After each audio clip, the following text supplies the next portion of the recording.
Hello students, आज के session में हम इम्पोर्टेंस ऑफ ऑर्गेनाइजिंग पढ़ने जा रहे हैं। ठीक है, तो यहाँ पे 8 पॉइंट्स है हमारे पास। 8 पॉइंट्स को हम लोग काफ़ी डिटेल में आज डिस्कस करेंगे। Benefits of specialisation, clarity in working relationship, optimum utilization of resources, adaptation to change, effective administration, development of personal और expansion and growth। ठीक है, तो ये सारे पॉइंट्स को हम लोग डिटेल आज पढ़ने जा रहे हैं। ओके, तो 8 पॉइंट्स हैं हमारे इंपॉर्टेंस ऑफ ऑर्गेनाइजेशन में। क्लियर है? तो हम फर्स्ट पॉइंट हमारा है बेनिफिट्स ऑफ स्पेशलाइजेशन। देखिए, बेनिफिट्स ऑफ स्पेशलाइजेशन इन्होंने बताया है, यहाँ का हेडिंग है। ओके, तो organising leads to a systematic allocation of job among a workforce. Workforce क्या होती है, पहले हम ये समझते हैं। वर्कफोर्स वो लोग होते हैं जो हमारे ऑर्गेनाइजेशन में रेडी हैं काम करने के लिए। अब हमारे ऑर्गेनाइजेशन में कुछ लोग रेडी हैं काम करने के लिए, तो हम समझदारी से काम को ऑर्गेनाइज करेंगे। काम इतना ढेर सारा है, इस काम को हम कुछ पार्ट्स में डिवाइड करेंगे, फिर कुछ लोगों में डिवाइड करेंगे। इन 2 लोगों को हमने ये काम दिया, इन 2 लोगों को हमने ये काम दिया, और इन 3 लोगों को हमने ये काम दिया। ओके, इस तरीके से हमने काम को अपने डिवाइड कर दिया है। तो यहाँ पे यही बात कही जा रही है, organising leads to a systematic allocation of job among the workforce. Systematic काम को एलोकेट करना, लोगों में डिवाइड करना इज ऑर्गेनाइजिंग। ठीक है, दूसरी बात कह रहा है, this reduces the workload as well as enhance the productivity. ये क्या कर रहा है, इस तरीके से डिवाइड करेंगे काम को तो ये क्या करेगा, इनहेंस कर रहा है किसको, प्रोडक्टिविटी को बढ़ावा दे रहा है। और क्या कर रहा है, इतना ढेर सारा जो वर्कलोड था, ये वर्कलोड कुछ लोगों में डिवाइड हो गया है। ओके, अब इन 2 लोगों को पूरा सरदर्द ना लेके सिर्फ और सिर्फ इतना ही काम करना है, ये बात कही जा रही है।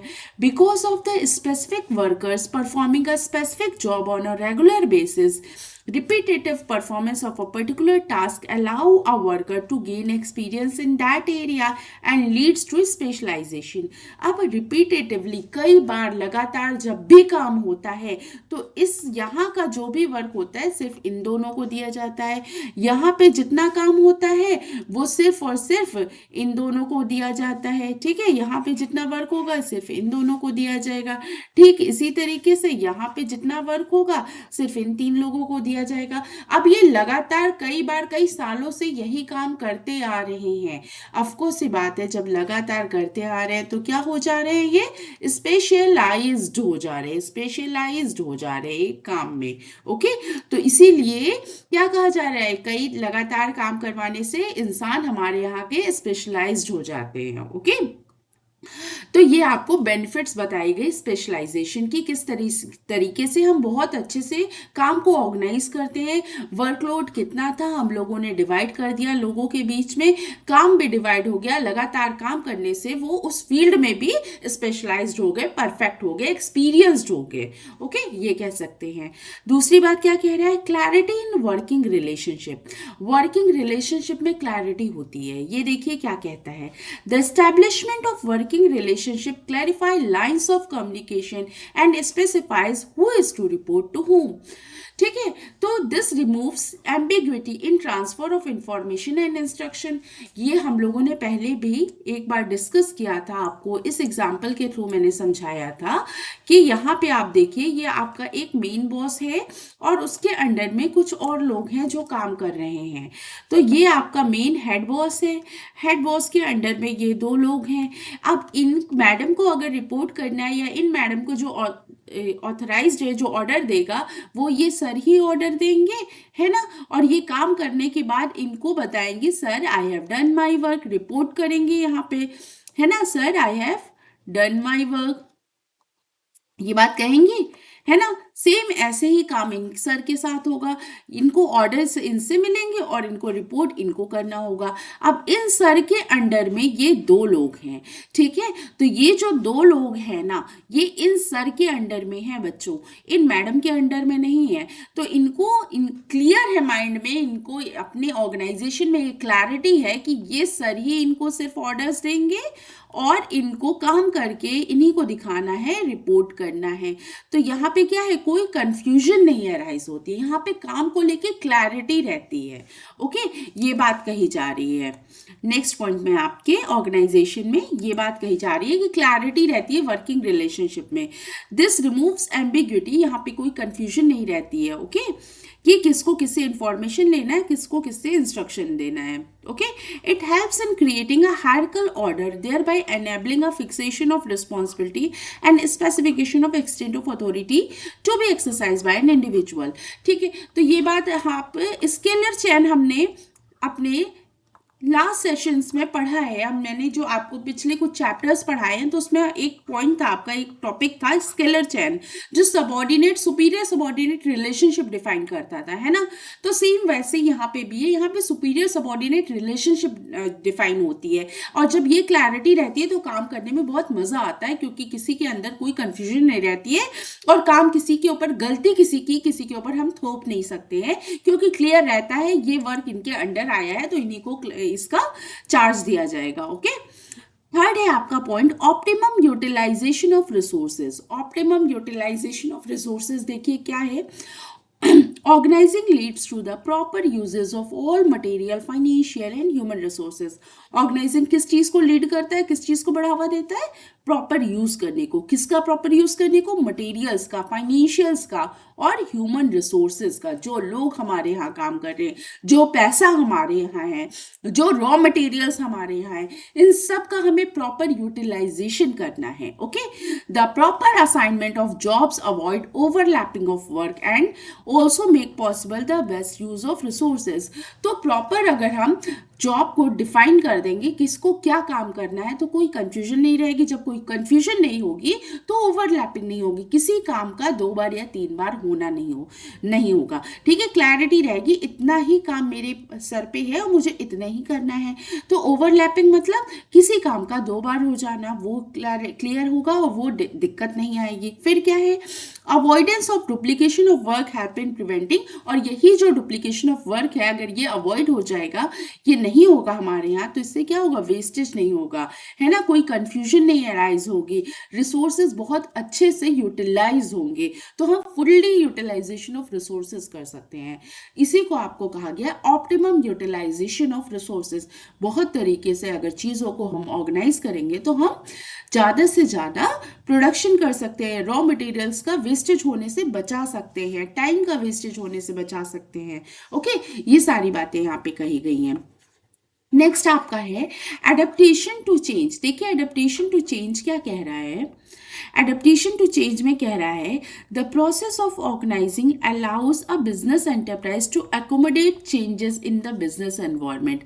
हम लोगों ने पूरा चैप्टर पढ़ा है बिजनेस एनवायरनमेंट से रिलेटेड, है ना, मैंने भी पढ़ाया है यूट्यूब पे आपको। तो बिजनेस एनवायरनमेंट क्या कहता है, ये हमारा बिजनेस है और उसके बाहर जो चीज़ हो रही है वो हमारी एनवायरनमेंट है ना, इसको हमें रीड करना है और यहाँ पे जो चीज़ हो रही है ये हमारे इफेक्ट ना करे बिजनेस को, हमें इस चीज़ को लेके चलना है और इस चीज़ से अपने आप को बचाना है। ओके, तो प्रॉपर ऑर्गेनाइजिंग होगी, चीज़ों को हम तरीके से रखेंगे तो हम एकोमोडेट कर पाएंगे बिजनेस एनवायरनमेंट में जो चेंजेस हो रहे हैं, वो अपने ऑर्गेनाइजेशन में चेंजेस लाके अपने बिजनेस को हम क्या लॉस से बचा सकते हैं। Okay, it allows the organisation structure to be suitably modified and the revision of inter relationship among managerial levels to pave the way of smooth transition, और सारा काम स्मूथली होगा। ओके, नेक्स्ट आपका है, यहाँ पे भी वही बात कही गई है बेटा। It also provides much needed stability to an enterprise as it can then continue to survive and grow in spite of changes. तो जो भी चेंजेस होगा इससे हमारे यहाँ का क्या होगा, हमारे यहाँ बिजनेस में ग्रोथ होगी, हम सर्वाइव कर पाएंगे, कंपटीशन फेस कर पाएंगे। एनवायरनमेंट में कितना कंपटीशन है वो सब रीड करके हमें अपने यहाँ एकोमोडेट करना होगा अपने ऑर्गेनाइजेशन में, और जब वो सब चीज़ें हम कर पाएंगे तो हमारा बिजनेस लॉन्ग टर्म में चल पाएगा, है ना। लॉन्ग टर्म में ही सर्वाइव करना होता है हर बिजनेस को, तो एडेप्टेशन टू चेंज इसीलिए लाना होता है, एनवायरनमेंट को रीड करके ही ला पाएंगे। ओके, नेक्स्ट है हमारा इफेक्टिव एडमिनिस्ट्रेशन। इफेक्टिव एडमिनिस्ट्रेशन देखिए क्या कहता है, organising provides a clear description of jobs and related duties. Organising हम प्रॉपरली करते हैं तो किसका क्या काम है ये पता रहता है, किसको किससे ऑर्डर लेना है, किसको किसको इन्फॉर्म करना है, sir I have done my work, work report करना है, तो यहाँ पे ये क्लैरिटी रहती है। तो इसको हमने क्या कहा है, इफेक्टिव एडमिनिस्ट्रेशन। एडमिनिस्ट्रेशन जो है वो काफ़ी अच्छा होता है, काफ़ी टाइट होता है, जहाँ का वहाँ पे क्या होता है, कोई कंफ्यूजन नहीं होती है और कोई डुप्लीकेशन ऑफ वर्क नहीं होता है। Clarity in working relationship enables proper execution of work. Work properly execute होता है, हम जो ऑब्जेक्टिव्स अचीव करना चाहते हैं उसको हम आराम से आसानी से अचीव कर लेते हैं। ओके, नेक्स्ट हमारा पॉइंट देखिए क्या है। नेक्स्ट हमारा पॉइंट है development of personal. Development of personal कैसे होती है, लोग जो वहां पे काम कर रहे हैं उनका डेवलपमेंट कैसे होगा, यहाँ पे ये कहा गया है डेवलपमेंट ऑफ पर्सनल में। ठीक है, तो इसको बहुत अच्छे से हम लोग समझते हैं कि यहाँ पे क्या कहा जा रहा है। देखिए, development of personal. Organizing stimulates creativity among the managers. Organizing stimulates creativity among the managers. Organizing क्या करता है, creativity लाता है, किसके अंदर लाता है, managers के अंदर लाता है। Okay, effective delegation बहुत इंपॉर्टेंट वर्ड है ये, अभी हम लोग बहुत डिटेल में समझेंगे। Effective delegation allows the manager to reduce their workload by assigning routine jobs to their subordinates. हम सबऑर्डिनेट्स को उनका रूटीन जॉब से अपना रूटीन जॉब जो है देते हैं। देखिए डेलीगेशन क्या होता है, पहले ये समझते हैं। डेलीगेशन यहाँ पे दिया हुआ है, डेलीगेशन वर्ड क्या होता है इसको पहले समझिए। ये आपका मेन हेड बॉस है, ठीक है, ये हमारा मेन बॉस है, ठीक है। अब इस बॉस के अंडर में ये लोग आते हैं जो काम करते हैं, इनके अंडर में काम करते हैं, ठीक है। ये सब लोगों को हमने बना लिया। अब देखिए क्या होता है, इसका जो लेस इंपॉर्टेंट वर्क होता है ना, बॉस मैनेजर है, मैनेजर के ऊपर ना बहुत काम होता है, मैनेजर के ऊपर बहुत वर्कलोड होता है ना, वर्कलोड है। अब इसका जो मोर इम्पोर्टेंट वर्क है वो तो यही करेगा, लेकिन जो लेस इम्पोर्टेंट वर्क होता है ना वो इन लोगों को दे देता है, वो इन लोगों को दे दिया, क्या, लेस इंपॉर्टेंट वर्क दे दिया, इनको भी दे दिया, लेस इंपॉर्टेंट वर्क है ना, इनको भी दे दिया।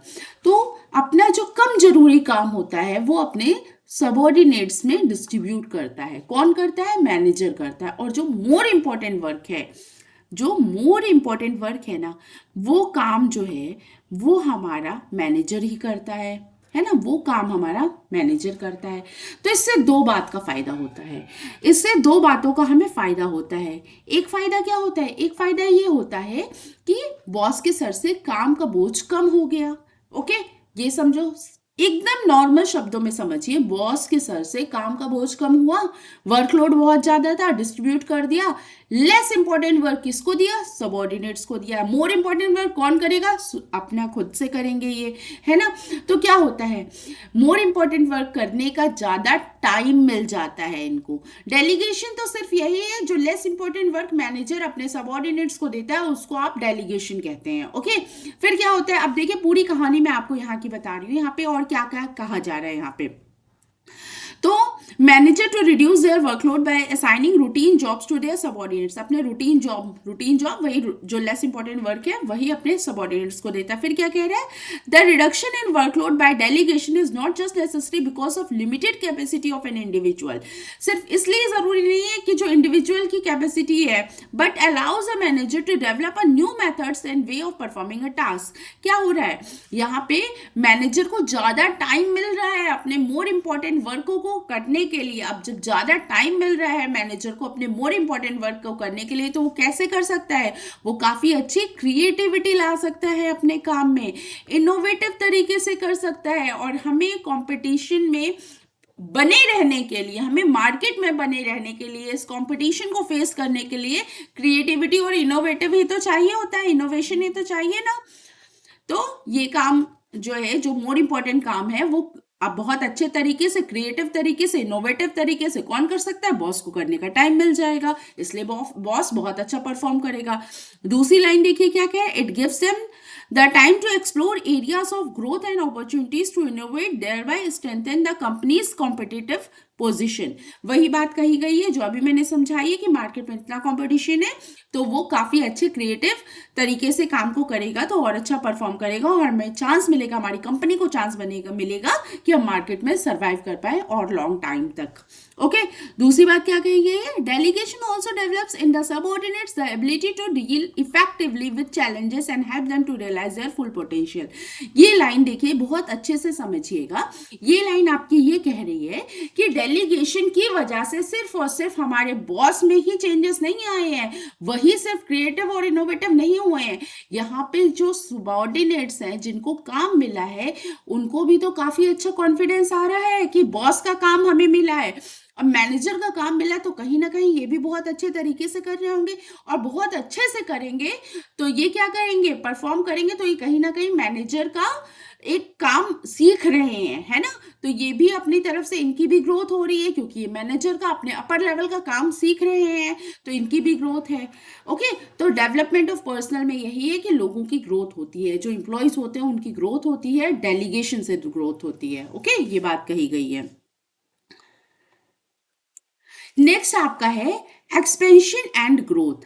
अब देखिए एक्सपेंशन एंड ग्रोथ क्या कह रहा है, डेवलपमेंट ऑफ पर्सनल तो हमने समझ लिया, एक्सपेंशन एंड ग्रोथ कैसे होगा। अब एक्सपेंशन एंड ग्रोथ आप इस तरीके से समझ लीजिए बच्चों, कि ये आपका हेड बॉस है, इनके अंडर में है कुछ लोग। अब अगर इनके अंडर में कुछ लोग हैं और ये लोग काम कर रहे हैं और यहाँ पे कुछ भी प्रॉपरली ऑर्गेनाइज नहीं है, कुछ भी प्रॉपरली ऑर्गेनाइज नहीं है, और इन दो लोगों में फाइट हो गई, इन दो लोगों में किसी चीज़ की फाइट हो गई। अब भाई इन दोनों में लड़ाई हो गई है, तो इनके मैटर को कैसे सॉल्व किया जाएगा, है ना। इनके मैटर को कैसे सॉल्व किया जाएगा, ये अपनी बात कह रहे हैं, इनको लग रहा है ये सही है, और इनको लग रहा है ये सही है। अब कुछ लोगों को लग रहा होगा ये सही है, और कुछ लोगों को लग रहा होगा कि नहीं भाई ये सही है, और बॉस क्या है, इसी फेर में फंसा हुआ है कि कौन सही है कौन गलत है, इनके मैटर को ही सॉल्व करे। तो यहाँ पे क्या है, बॉस उलझा हुआ है, उसको क्लियर ही नहीं है क्या करना है क्या नहीं करना है, काम में इतनी कंफ्यूजन है, इतनी लड़ाई झगड़ा है, कॉन्फ्लिक्ट्स है ना। और इसी जगह क्या है, ऑर्गेनाइजिंग प्रॉपर हो रही है किसी कंपनी में, किसी कंपनी में अगर प्रॉपरली ऑर्गेनाइजिंग हो रही है तो क्या हो रहा है, आराम से काम चल रहा है, कहीं कोई लड़ाई नहीं हो रही है, बॉस कोई कंफ्यूजन में नहीं है, सब कुछ बहुत अच्छे से बहुत तरीके से हो रहा है, तो सब आराम से स्मूथली वर्क कर रहे हैं। इन तीन को एक काम दिया गया है परफॉर्म करने के लिए, और इन दो को एक काम दिया गया है परफॉर्म करने के लिए। क्लैरिटी है, अब जब इन दोनों को क्लैरिटी है माइंड में, तो बॉस के माइंड में भी तो नया नया आइडिया आ रहा होगा एक्सप्लोर करने का, कि चलो कुछ और प्रोडक्ट बनाया जाए, चलो कुछ और प्रोडक्ट में काम किया जाए, चलो अपने बिजनेस का ग्रोथ करी जाए, कहीं और अपने ब्रांचेस खोली जाए, है ना, कहीं और प्रोडक्ट हम बनाते हैं और किसी मार्केटिंग में जाते हैं, डाइवर्सिफाई करें अपने आप को। लेकिन जब ये कब सोच पाएगा, जब ऑर्गेनाइजिंग प्रॉपर होगी तभी तो। अगर प्रॉपर ऑर्गेनाइजिंग नहीं होगी तो कैसे बॉस सोच पाएगा ये सब, फिर तो वो इन्हीं कामों में उलझा रहेगा। तो इसी को कहा गया expansion and growth. Proper organising होगी चीज़ों की तो हमारी कंपनी को भी टाइम मिलेगा और जगह चेंजेस लाने का, और ब्रांचेस ओपन करने का, और ज़्यादा अपनी मार्केट बढ़ाने का, और प्रोडक्ट्स अपने बनाने का, है ना। Organising helps in growth and diversification of an enterprise by enabling it to deviate from existing norms and taking up a new challenges. तो न्यू चैलेंजेस को लेने का उनको मौका मिलेगा। अब यही एम्प्लॉयज ही उलझे रहेंगे तो कहाँ टाइम मिलेगा, कहाँ मौका मिलेगा। प्रॉपर ऑर्गेनाइजिंग होगी तो ऑफकोर्स ये मौका मिलेगा, समय मिलेगा, चांस मिलेगा कुछ सोचने का उनको। It allows a business enterprise to add more job position, departments and even diversify their product line. एक प्रोडक्ट बनाते थे, अभी तक कॉस्मेटिक में अपना बिजनेस चलाते थे, अब क्या किया है इन्होंने, अब स्टेशनरी का भी काम शुरू कर दिया है ना, फुटवेयर का भी काम शुरू कर दिया है। तो ये सब काम शुरू करने का मौका तो मिलेगा इनको, और एक ही जगह पड़े रहेंगे, इन्हीं लोगों में प्रॉपर ऑर्गेनाइजिंग नहीं रहेगी तो लड़ाई झगड़ा बढ़ता रहेगा, और हम कुछ नया ला ही नहीं पाएंगे, तो हमारी कंपनी की कोई ग्रोथ नहीं हो पाएगी। New geographical territories can be added to current areas of operation and this will help to increase customer base, sales and profits. तो ये बात आपके यहाँ समझाई गई है एक्सपेंशन एंड ग्रोथ में। उम्मीद करती हूँ आप लोगों को बहुत अच्छे से क्लियर हो गए ये टॉपिक, और नेक्स्ट टॉपिक में हम लोग पढ़ेंगे ऑर्गेनाइजेशन स्ट्रक्चर। ओके, तब तक के लिए थैंक यू, बाय बाय।